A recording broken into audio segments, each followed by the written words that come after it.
And yeah.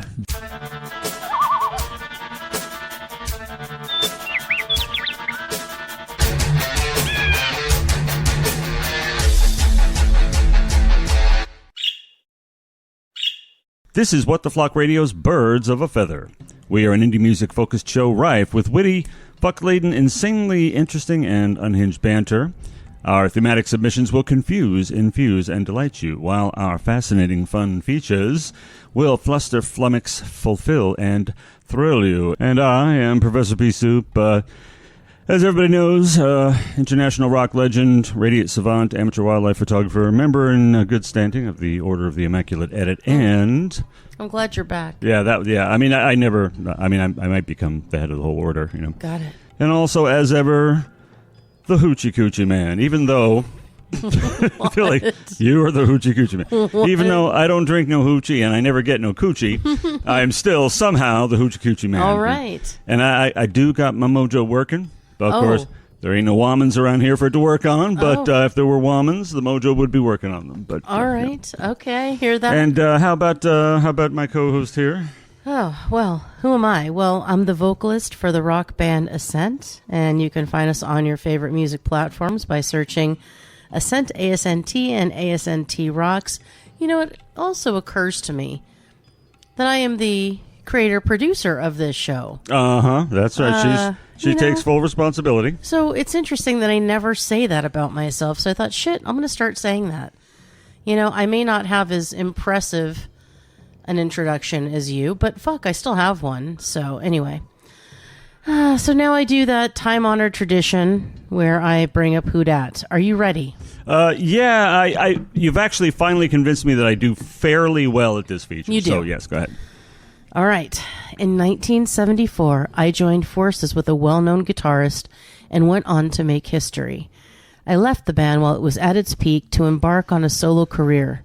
I rejoined the band in 2007. I spent the late 70s and early 80s coked out and clad in spandex.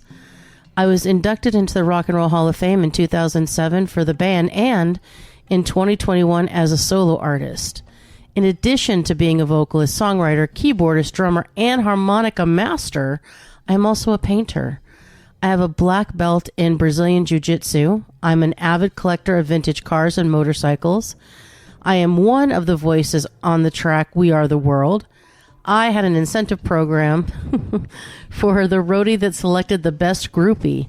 If I slept with a groupie, they were awarded $100. At one time, my appendage was insured for $1 million. I conceived the lyrics to one of my most popular songs while watching a news story about someone threatening to end their own life. Wow. I'm going to take a very wild shot here. I'm lost on this one. And honestly, I should hate myself. You know why? Because you said harmonica master, and nobody's coming to mind. I should know. If there's a person of that era, 1974, hello, I was 13, you know. I should know them, and they joined, and they left a band, and they went solo, and I'm a well-known guitarist. I'm like, oh, fuck. I'm thinking Rod Stewart comes to mind, but also John Bon Jovi, and I don't know why. So I guess I gotta fall on my sword either time, because I'm sure they're both wrong, so I'll say John Bon Jovi. Well, unfortunately, this one's just a gigolo, so... No, not Dave. Yep. No. Diamond Dave. He famous guitarist. He left his band and went back to the band. Oh, my goodness. Yeah. Diamond Dave. I can't And believe. he was coked out and clad in spandex. That's the giveaway there. Oh, the loathing will be well nigh everlasting over missing that. That was a pretty tough one, but I thought you might get No, it. I should have got that. David Lee friggin' Roth. Yeah.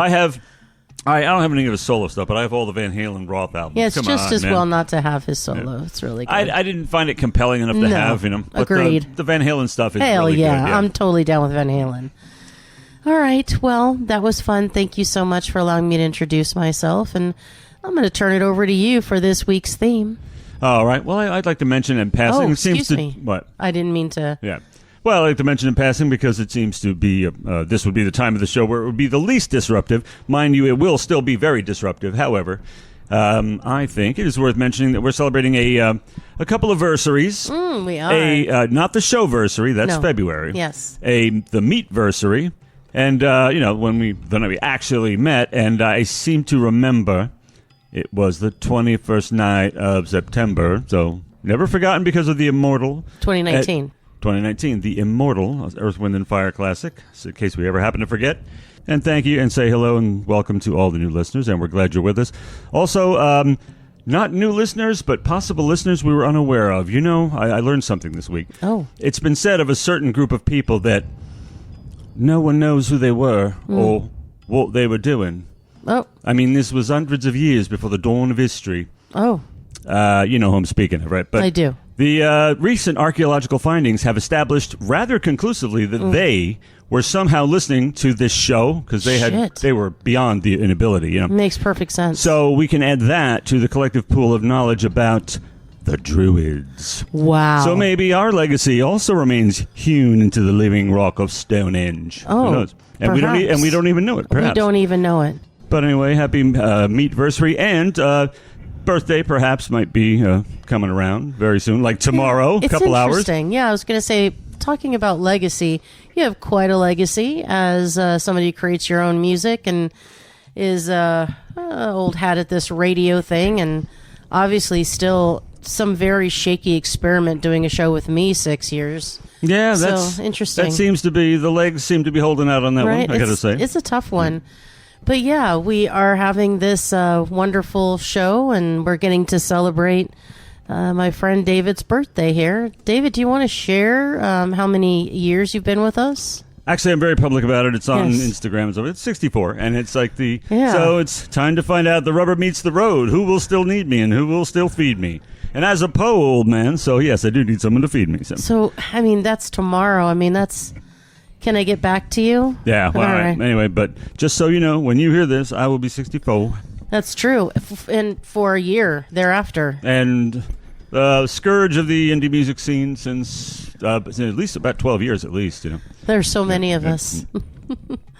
All right. Well, happy birthday. Thank you. All right. It is time for you to share this week's theme. I thought I distracted away from that. No, we're going back. Definitely enough. I'm okay. always, you know what? Here's the thing. I'm a showrunner. I'm going to just bring us right back. You're going full Willis here, because I don't know what you're talking about. Oh, my God. Okay. All right, well, it so happens I am rather well-versed on the theme, which is making waves. This week, Christina wanted to ride the new wave. Hell yeah, I gotta say. Yeah. Which is funny, considering something I chose. Oh. Harkening back to some great new wave artists of days of yore. The New Order, Blondie, Eurythmics.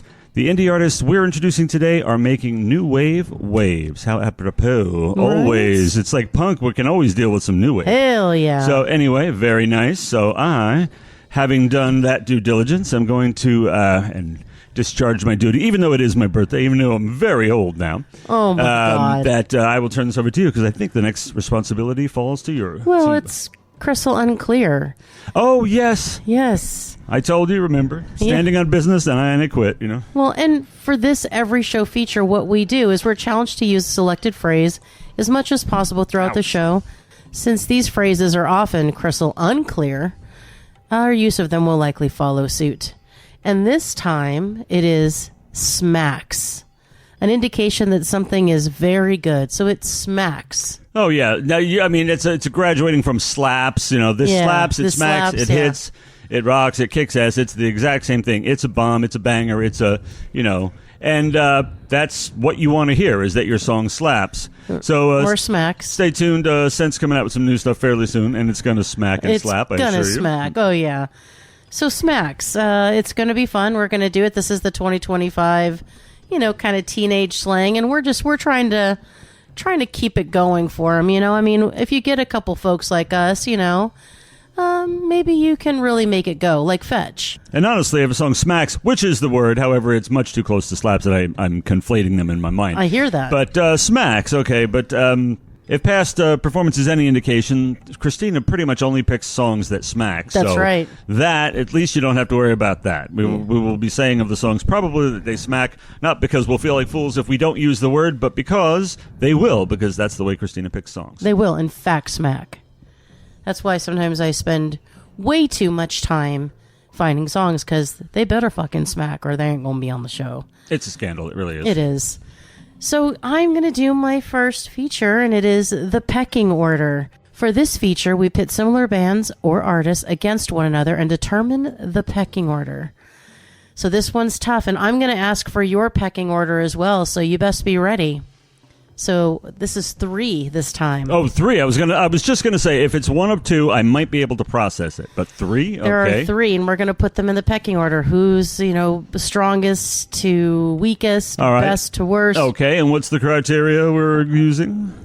Our own opinions, ideas, thoughts, likes. So absolute truth then. Great. Yeah. Correct. Yeah, to an old man. Okay, I'm kidding. So we have ABBA, Love the ABBA. Bee Gees, Oh, and Earth, Wind, and Fire. ooh. This is brutal, isn't it? Yeah. The look on his face is, are you fucking kidding me? I've definitely settled upon the 1, though. Oh, Yeah, shit. absolutely. Okay, yeah. well, let's go there. I have to. The Bee Gees. The songwriting is absolutely unparalleled throughout the 60s and 70s. I mean, they wrote shit that blew your mind, I think they're some of the most phenomenal songwriters, that family. And their stuff, the material they do, I love. ABBA are brilliant. They're absolute geniuses. But, the Bee Gees are... between the other 2, I'll have to think a second, but the Bee Gees immediately leapt to mind because they do it all, And I don't know. Everything they do is just so magical. Look, they smack, okay? I'm not going to lie to you. They totally smack.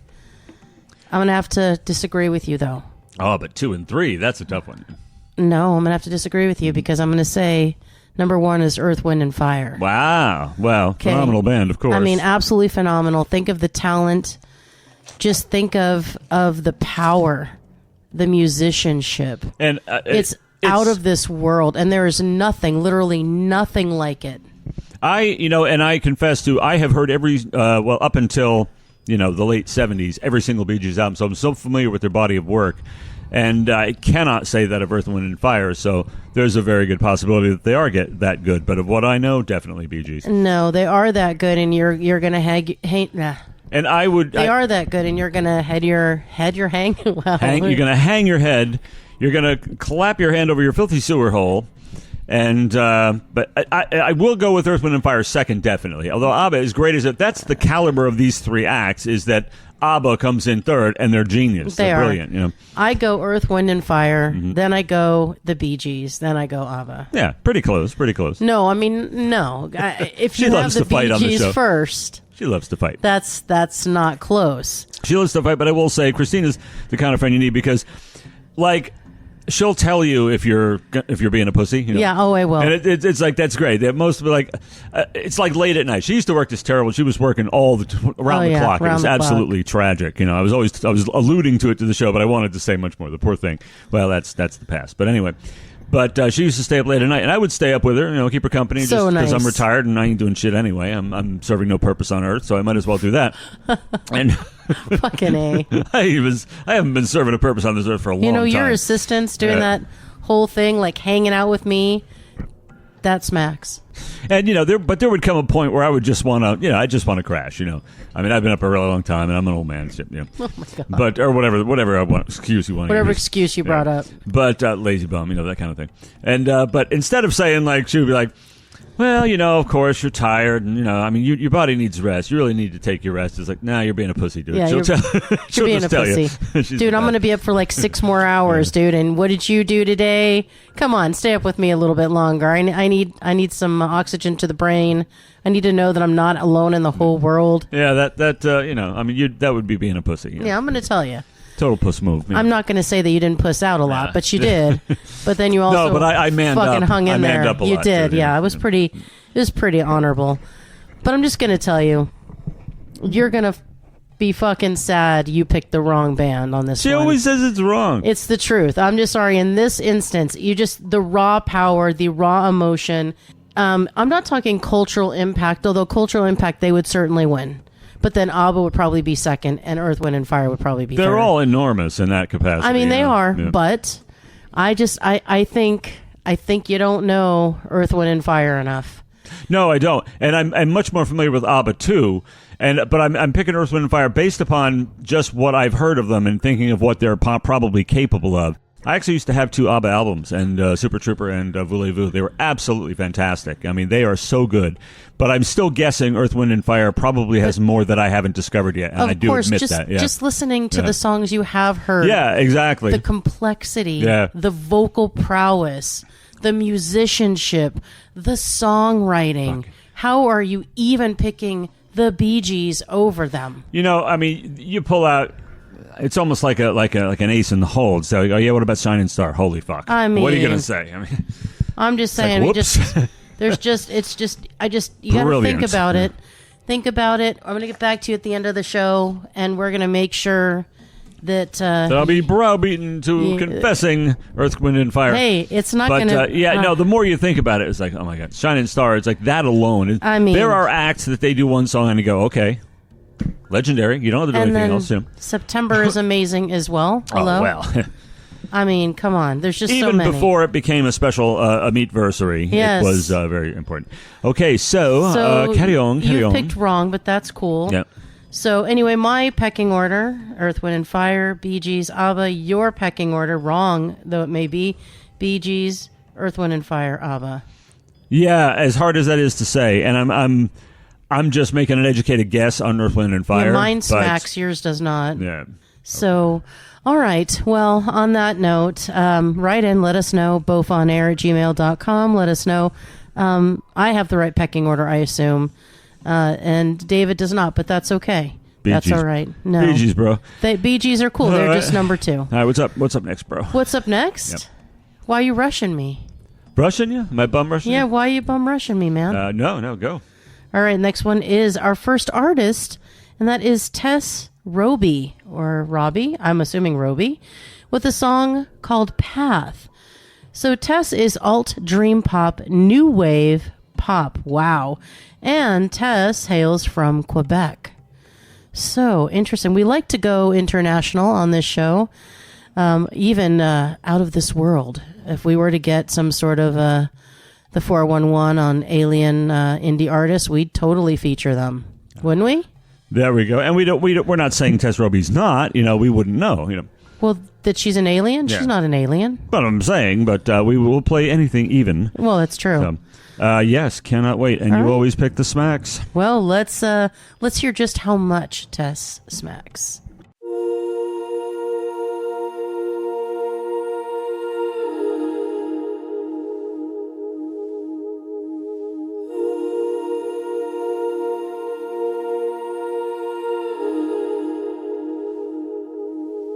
You're looking down, I'm reaching out. If only I could see it like you do. Aerial view, from me to you. Separate them.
Okay, that was Tess Roby with Path.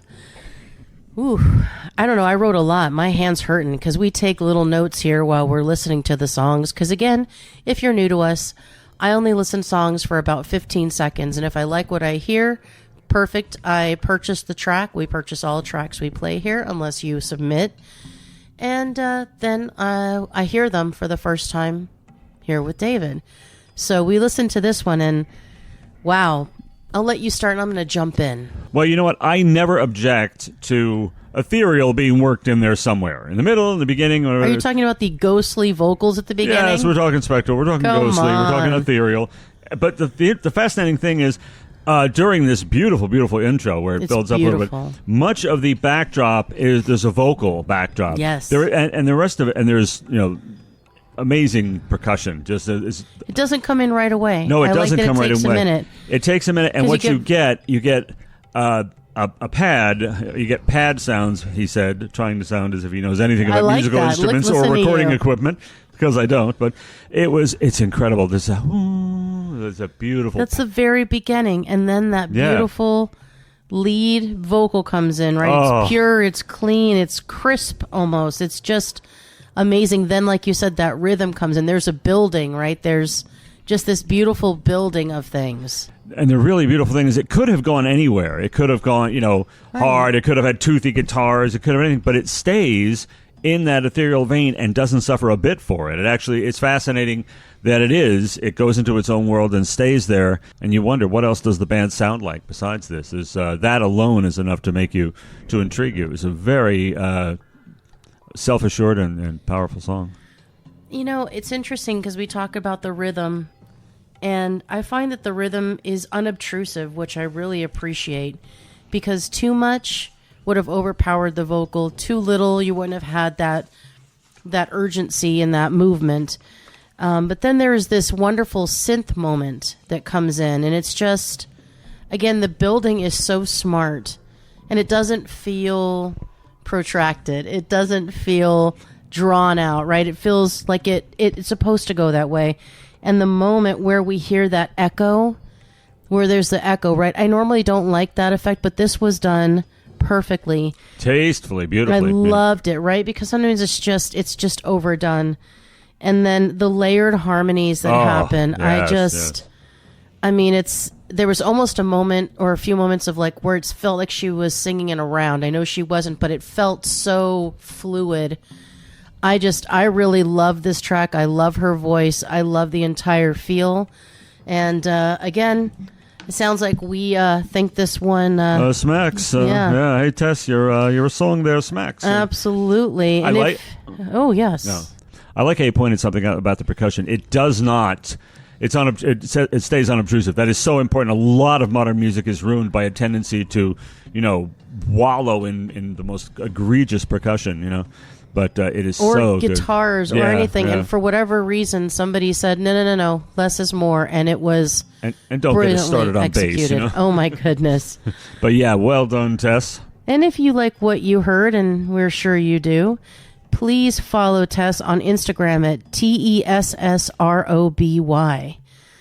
So, it's now time for me to get my ass kicked again in a little feature we call Hummingbirds.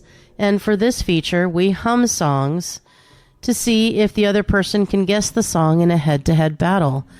Now, I'm always fucked in this one because David will say, as he always says, "Oh, these are cotton balls. Oh my goodness, I'm pretty much handing this to you." Hey, if it walks like a blah, duck, blah, blah, blah. And every time he's like, "I really thought you'd get it." And it's some relic from the 70s that I've never heard of on like a B-side of a B-side of a B-side. It's something everybody knows, and there's this. I see her, and I'm saying, "Oh dear." In the headlights. No, it's actually what she pretends to be. Oh my God. Every time we do this feature, and instead of recognizing the Herculean efforts to make sure she succeeds. Oh my God. There is 0% concern for my success.